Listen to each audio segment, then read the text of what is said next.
النهاردة معانا فكرتين حلوين قوي. الفكرة الأولى هنعملها من عصيان الشيش طاووق.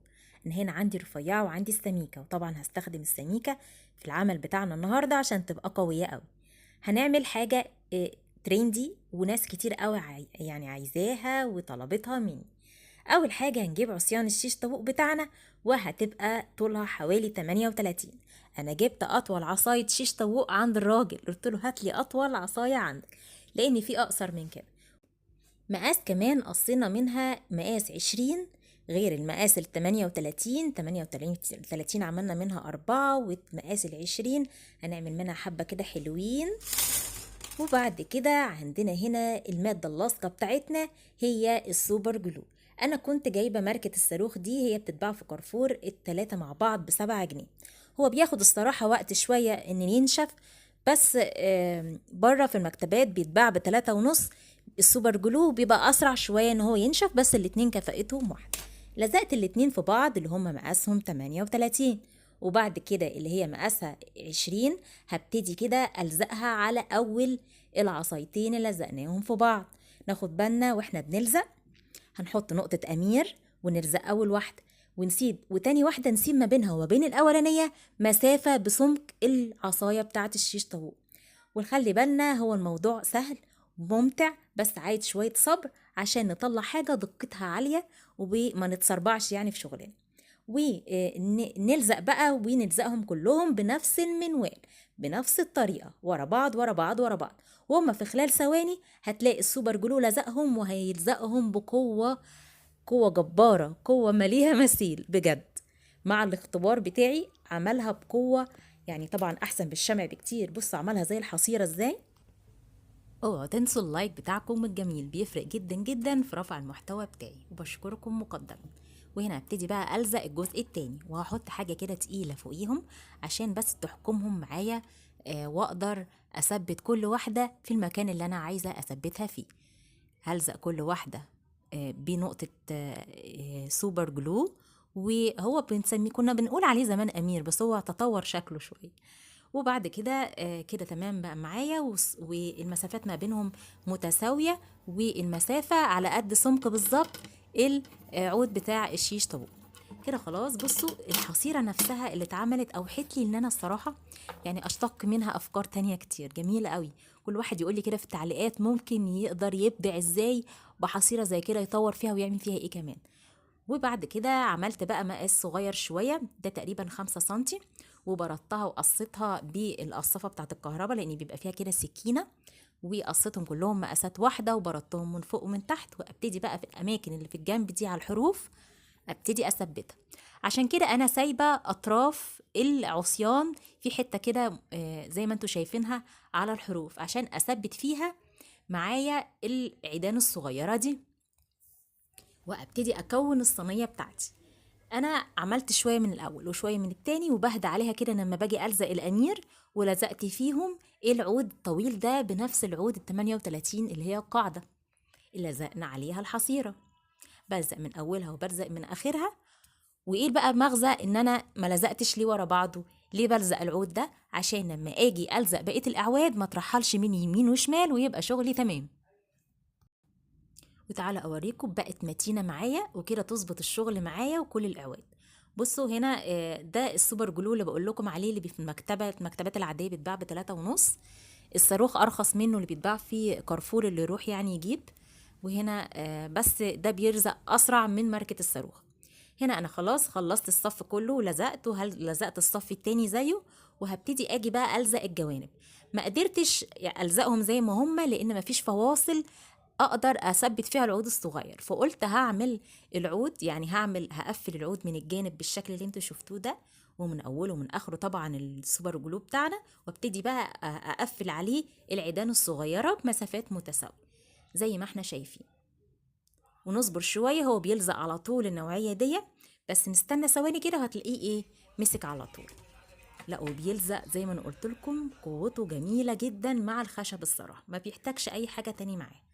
وبعد كده هنجيب تانيين عودين كده حلوين طولهم حوالي من 12 ل 10 سنتي. لزقت كل اتنين في بعض وهلزقهم. هعمل زي يد كده للصينيه بتاعتي. هلزقهم في الاول والاخر كده، يعني بعد 4 تعوات بالظبط نلزقهم. وواحدة تانية عودها هنا طولها حوالي 16. لزقت كام واحدة اللي هما 2 في بعض، ونيجي عند ال8 سنتي بالظبط حطيت اللزق بتاعي، وطبعا من ناحيتين وساعدني بمشبك كده حلو، وزودت كمان عودين تاني من الخشب عشان تبقى اليد عريضة، وابتدي اشيل كل الزيادة من فوق بالقصافة بالشكل ده، متوصى كده بالامير بالذات في المناطق دي عشان ما تفكش منها عشان هي عريضة كده تمام. والزيادة نعملها بالصنفرة عشان ما يبقاش فيها اي مشاكل زيادة. تعالوا بقى نتكلم عن ده قش او زي الخوص كده، عارفين بجيبه منين؟ مش هتصدقوا. عارفين الخضرة والبقدونس والسلق والسبانخ، مش بيبقى الفلاح بيبقى رابطهم كده بقش؟ انا جمعتهم كلهم وغسلتهم ونضفتهم وشلتهم، وده طلعتهم بقى وقت العوزة بتاعتهم. حسيتهم كده ان هم ينفع يتعمل بيهم فكرة حلوة جدا. غسلتهم وطبعا شلتهم زي ما قلت لكم، وابتديت اجدل بيها هنا اكسات كده داير ما يدور حوالين كل عود صغير من دول، عشان يدينا تجديلة الخوص الحلوة والشغل اللي هو الغالي اللي هو بتاع ايكيا واللي بيتباع فيه الاتيليهات والجاليريهات. طبعا الخوص ده قبل ما نشتغل بيه لازم يكون مبلول، يعني تغسلوه كويس جدا وبعد كده تنشفوه جدا من اي ميه زياده ونبتدي نشتغل بيه، لان لو نشف للاسف بيتكسر، ما بنعرفش نجدل بيه النوعيه دي بالذات. انا لسه ناس كتير قوي سالتني. بصوا هنا انا اهو شغاله اكسات، وهكمل كلامي معاكم وانا شغاله. تابعوا بس معايا، هقول لكم كلام مهم جدا. هنزل ابحث لكم عن اماكن الرخوص دي، لان هي رخيصه على فكره، بس المشكله انا مش عارفه اماكنها فين. وهنعمل فلوج هناك كده ونتفرج مع بعض، نشوف الناس دي بتبيعوا بكام وفين وكل حاجه ان شاء الله، وفي حاجات جاهزه نقدر نشتريها منهم ونبدع فيها باذن الله. وكده تعالوا اوريكم متانتها. بصوا كمان عملت عودين كده من تحت عشان تبقى قويه بزياده، قعدت اضربها كده على الرخامه بجد قويه جدا جدا. وبصوا الايد كمان انا لفيت عليها نفس القش. اهم حاجه اللزق بتاعنا يبقى جيد جدا، الشمع مش هينفع خالص، هيسيب بواقي وهتبقى مش محببه ومش لطيفه. الامير متوفر في كل المكتبات من 3 ل 3.5. الموضوع الصينيه مش مكلفانا اي حاجه، الحزمه كلها ب10 جنيه، والامير لو خدنا 2 17 جنيه، حين انها بتتباع بره ب300 وب400 وحاجات كده، فعلا اسعار خزعبليه. وتعالوا شوفوا بقى انا قدرت اوظفها ازاي. زرعه كده حلوه وشويه شموع. كل سنه وانتم طيبين. عارفه رمضان قرب بقى خلاص، هتنفعكم جدا على السفره او في ركن كده مميز، فانوس وشويه شموع. وكل سنه وانتم طيبين، هتفرحوا بيها قوي لو نفذتوها، بالذات ممكن ما تاخدش منكم وقت كتير لو ركزتوا في التفاصيل تمام. وهنا كمان ممكن نقدر برضو نستفيد بيها في المطبخ، ركن كده مميز جمعت فيها كده ادواتي الصغيره وشمعة كده ايكيا جميله. واتمنى اللايك مهم جدا وفرحوني بيه. ويلا بينا على الفكره اللي بعد كده. يلا بينا على الفكره التانية. اول ما كان الايس كريم كده ومسكت بقى العلبه، حسيتها كده ايه، لا يجي منها في حاجه كده، الكيرفات بتاعتها، الديزاين بتاعها وحجمها، او حالي ان انا اعمل بيها حاجه حلوه قوي قوي. لاول مره بيشاهدنا يلا اشتركوا وفعلوا الجرس، وكمان لايك حلو منكم، مشاهده كامله. وعشان تشاهدوا كل الاشعارات بتاعت الفيديوهات بتاعتي لازم تفعلوا الجرس. انا فتحت كده العلبه بالشكل ده من الجنب من اللزق الجانبي، وعجبني قوي قوي اللون الداخلي اللي هو البيج المجزع ده على الابيض شويه. مش على ابيض، يعني على بيج فاتح سنه، يعني في ماتشنج كده ما بين الاتنين. فعايزه احافظ على الدرجه دي، فقلبتها، يعني خليت الوش بتاع العلبه بتاعتي اللي هو الداخلي بتاعها. وبعد ما قفلتها من الجناب بالشكل ده ورجعتها زي ما كانت بس على اللون الداخلي، ابتدي بقى اقفل الجناب بحته شمع صغيره زي كده. عايزه اقول لكم حاجه لفتت نظر قوي اهل البيت عندي، ان انا ممكن امسك علبه زي كده مثلا واقعد انا حاسه ان يجي منها، وبقعد اقلب فيها يمين وشمال وافكر فيها كتير واسرح معاها كتير، لغايه ما بيفتكروا ان انا عقلي جراله حاجه يعني. بس للاسف الناس اللي هي بيحتكموا على مهنه زي كده، او لازم يبتكروا ويبدعوا في شيء، لازم يبانوا بالمنظر ده، فبياخدوا عني فكره وحشه قوي قوي قوي للاسف. وبعد كده بقى طبعا بعد ما قفلتها من الجوانب كويس جدا، هنيجي من تحت من قاعدة خالص وناخد سنتي كده داير ما يدور من على الحواف. وطبعا هنظبط شغلنا كله بالمسطرة والقلم ما عدا الحافة اللي هي على الحرف من الناحية التانية دي، انا هسيبها زي ما هي. وابتدي كده بالقطر بتاعنا وابتدي افرغها رايح جاي كده لغايه ما تشق معايا بالشكل ده. وهكذا هقطع كل الجوانب. المشط بتاعنا لازم يبقى حامي بتاع القطر عشان يساعدنا في التقطيع، يبقى التقطيع مظبوط جدا ومفهوش اي زوايد. بعد كده هجيب ورق كرافت الخفيف قوي، مش هجيب التقيل، في منه نوعين في المكتبة. الفرخ ده بحوالي 1.5 جنيه. قطعته تقطيعات كده مربعة زي ما احنا شفنا، عملت شوية حلوين. وبعد كده هجيب الغيرة بتاعي وهخففه بمية، اخليه كده خفيف يعني نسبيا، مش تقيل قوي، عشان يساعدني ان انا ابتدي من الطبقة الداخلية بتاعة البوكس بتاعي الزق كويس جدا الورق بالشكل اللي احنا شايفينه ده. انا مش عايزة العب مع السطح كتير باي حاجة ولا بالوان ولا باي حاجة، زي ما قلت لكم عايزة احتفظ باللون والماتشنج بتاع اللون بتاع السطح. فهبتدي اقوي الطبقة الداخلية على اساس تبقى القطع معانا مستحملة وتعمر وتعيش وتبقى جميلة. كده خلصت خلاص الطبقة الداخلية. وريت تعملوا 3 طبقات او طبقتين من الورق فوق بعض ونسيبه ينشف براحته عشان يبقى قوي بالشكل ده زي ما انتوا شايفين معانا، ونسيبها تنشف براحتها خالص. نعمل طبقتين 3.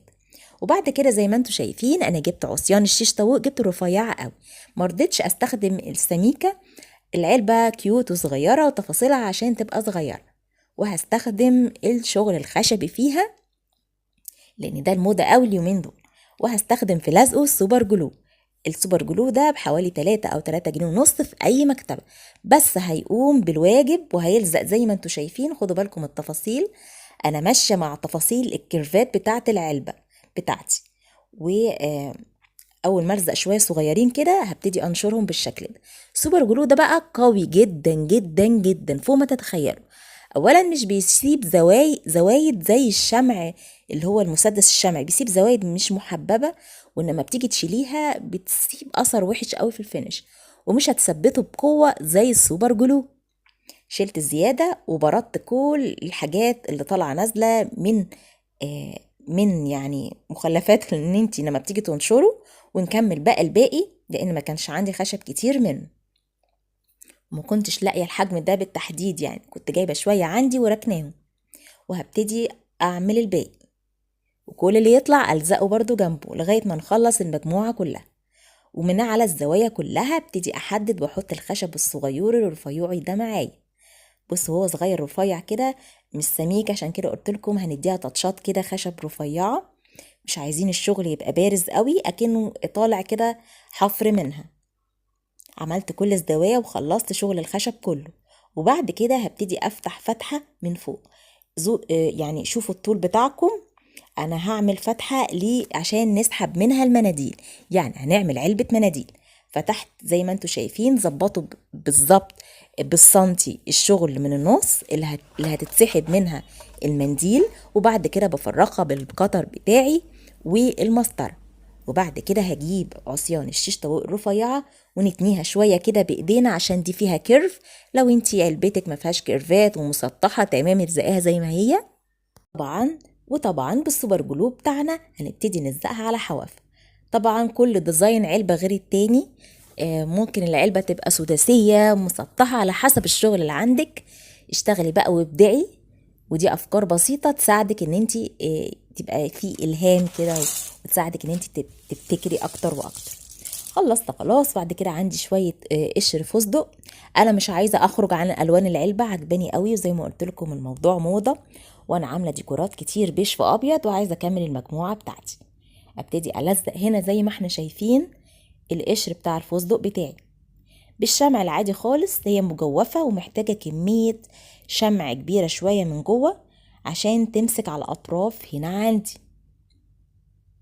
هكمل بقى كل على الحواف الخشب بتاعي. بصوا الالوان هنا ماتشنج ما بين البيج ده والبيج ده والبيج ده، لا جميل عجبني قوي. وقولوا له ايه رايكم كمان، خصوصا ان العلبه الديزاين بتاعها عامل شغل قوي حلو معانا. هنكمل بقى بنفس المنوال. وهرجع تاني اقول لكم ان السوبر جلو حلو جدا جدا في تقفيلات الخشب مع بعض عن الخشب عن الشمع يعني. وكمان هعمل على الحافة التانية، يعني تقريبا هحدد كل الشغل البارز عندي.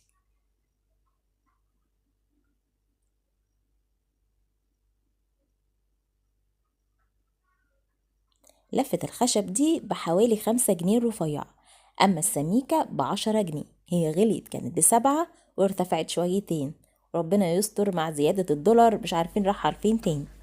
كده خلاص احنا كده خلصنا. كده انا وزعت الفستق بتاعي بالشكل ده، وكده خلاص الخشب. انا حبيت بقى ايه، انا عايزه احطها في المطبخ استعملها يعني في المطبخ، فحطيت عليها الكلمه بتاعت باكري دي، وكمان المخبوزات والصنبله الجميله دي، وحسيت الوانها رايقه جدا مع الالوان اللي على البوكس يعني. هلزقها هنا بشويه ورنيش اكريليك اللي هو بتاع الحائط، مش بخففه ولا حاجة زي ما هو، وافردها بالشكل ده على السطح. وابتدي بقى بالورنيش بتاعي الاكريليك، ابتدي اعمل طبقة على كل البوكس بتاعي، حماية عشان برضو نحمي الكرتون بتاعنا، وهتدي لها يعني لمعة كده بسيطة، كمان هتحمي الصورة اللي احنا عاملينها على الخشب بقى وعلى الفستق وعلى الكرتون وكله كله كله، ومن جوه ومن بره. كده تيجي عليها ميه تبقي مطمنه، وكمان هتنضفيها بسهوله.